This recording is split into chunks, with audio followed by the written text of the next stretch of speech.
সিএমপির নতুন কমিশনার হিসেবে দায়িত্বভার গ্রহণ করেছেন হাসান মোহাম্মদ শওকত আলী। 1 এপ্রিল দায়িত্ব গ্রহণের পর 2 এপ্রিল 2026 সাংবাদিকদের সাথে মতবিনিময় সভায় মাদক, চাঁদাবাজি, কিশোর গ্যাং এবং চুরি ছিনতাইয়ের বিরুদ্ধে জিরো টলারেন্স নীতি ঘোষণা করেছেন। দামপাড়া পুলিশ লাইনে আয়োজিত মিট দ্য প্রেসে তিনি জানান, দলীয় পরিচয় ব্যবহারকারী চাঁদাবাজদেরকে ছাড় না দেওয়ার হুঁশিয়ারি দিয়েছেন কমিশনার এবং চট্টগ্রামকে সেফ সিটি হিসেবে গড়ে তোলার প্রতিশ্রুতি দিয়েছেন। নতুন কমিশনারের প্রেস ব্রিফিংয়ের মূল বিষয়বস্তু ছিল জিরো টলারেন্স, মাদক, চাঁদাবাজি, চুরি ও ছিনতাইয়ের বিরুদ্ধে কঠোর অবস্থানে থাকবে পুলিশ। কিশোর গ্যাং দমনে বিশেষ অভিযান চালানো হবে এবং সন্ত্রাসীদের গ্রেপ্তারে জোরালো পদক্ষেপ নেওয়া হবে। জনবান্ধব পুলিশিং নগরীর আইন শৃঙ্খলা উন্নতি এবং সাধারণ মানুষের নিরাপত্তায় পুলিশ সততা ও নিষ্ঠার সাথে কাজ করবে। দায়িত্ব অবহেলা পুলিশ সদস্যদের কোনো অবৈধ বা অনৈতিক কার্যকলাপে জড়িত থাকার প্রমাণ মিললে কঠোর শাস্তি হবে। রাজনৈতিক চাঁদাবাজিতে যারা রাজনৈতিক দলের নাম ব্যবহার করে চাঁদাবাজি করবে তাদের বিরুদ্ধেও আইনানুগ ব্যবস্থা নেওয়া হবে। চট্টগ্রামে কর্মরত গণমাধ্যম কর্মীদের সাথে বিগত কমিশনারের সাথে তৈরি হওয়া মনোমালিন্য দূর করে একসঙ্গে সহকর্মী হিসাবে কাজ করার দৃঢ় প্রত্যয় ঘোষণা করেন। কমিশনার হাসান মোহাম্মদ শওকত আলী 18তম বিসিএস এর মাধ্যমে বাংলাদেশ পুলিশে যোগদান করেন এবং ইতিপূর্বে তিনি ঢাকা মেট্রোপলিটন পুলিশের ডিআইজি লজিস্টিক্স হিসেবে কর্মরত ছিলেন। এ সময় সিএমপি কমিশনার সাংবাদিকদের বিভিন্ন প্রশ্নের উত্তর দেন এবং বলেন, সম্মানিত প্রিন্ট এবং ইলেকট্রনিক মিডিয়ার ভাই ও বোনেরা, আসসালামু আলাইকুম, শুভ অপরাহ্ন। আপনারা ইতিমধ্যে অবগত হয়েছেন যে আমি গতকাল 1 এপ্রিল চট্টগ্রাম মেট্রোপলিটনের পুলিশ কমিশনার হিসেবে দায়িত্বভার গ্রহণ করেছি। দায়িত্বভার গ্রহণের প্রাক্কালে আপনাদের সাথে পরিচিত হওয়া এবং চট্টগ্রাম মেট্রোপলিটন পুলিশের অপরাধ দমনের নিহিত কর্মকাণ্ড সম্পর্কে ব্রিফ করার জন্যই আজকে সমবেত হওয়া।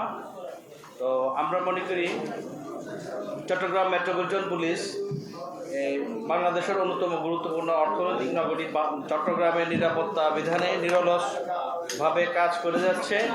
এই ধারাবাহিকতাকে সামনে রেখেই আমরা মনে করি যে এই নগরীর আইন শৃঙ্খলা পরিস্থিতি স্থির রাখা শুধু একটি প্রশাসনিক কাজ নয়, বরং জাতীয় উন্নয়নের ক্ষেত্রেও একটি সরাসরি সম্পৃক্ত। আমরা যেটি মেসেজ দিতে চাই নগরবাসীকে এবং আপনাদেরকেও যেটি মেসেজ দিতে চাই, আমাদের কর্মপন্থার মধ্যে প্রথমেই থাকবে যে একটি চাঁদাবাজ মুক্ত সমাজ উপহার দেওয়া, নগরবাসীকে একটি চাঁদাবাজ মুক্ত সমাজ উপহার দেওয়া এবং মাদক মুক্ত নগরী গড়ে তোলা। মাদক এবং চাঁদাবাজ আমাদের জিরো টলারেন্স। আমাদের এই ক্ষেত্রে আমাদের কোনো ধরনের শৈথিল্য, আমাদের পুলিশ সদস্যরও কোনো ধরনের শৈথিল্য আমরা বরদাস্ত করব না। এটাতে আমাদের সর্বোচ্চ অগ্রাধিকার। এরপরে চুরি, ছিনতাই সহ অন্যান্য যেগুলো অপরাধ আছে সেটি নিরসনে, সেগুলো অপরাধ দমনে আমরা নিরলসভাবে কাজ করে যাব। সন্ত্রাস দমন, অবৈধ অস্ত্র উদ্ধার এবং সন্ত্রাসীদের গ্রেফতারে বিশেষ অভিযান পরিচালিত হবে। আমরা একটা ক্লাস প্রোগ্রাম নেব এবং এর মাধ্যমে আমরা সর্বোচ্চ প্রচেষ্টা চালাবো নগরীকে অপরাধমুক্ত রাখার।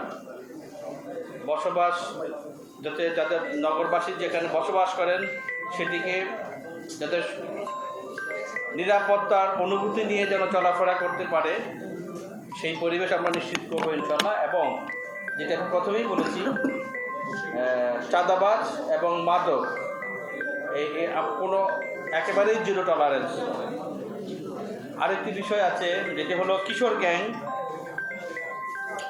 গ্যাংয়ের তৎপরতা রোধ করতে আমাদের বিশেষ অভিযান পরিচালিত হবে। এবং সর্বশেষ যেটি বলল যে ট্রাফিক নগরীকে একটি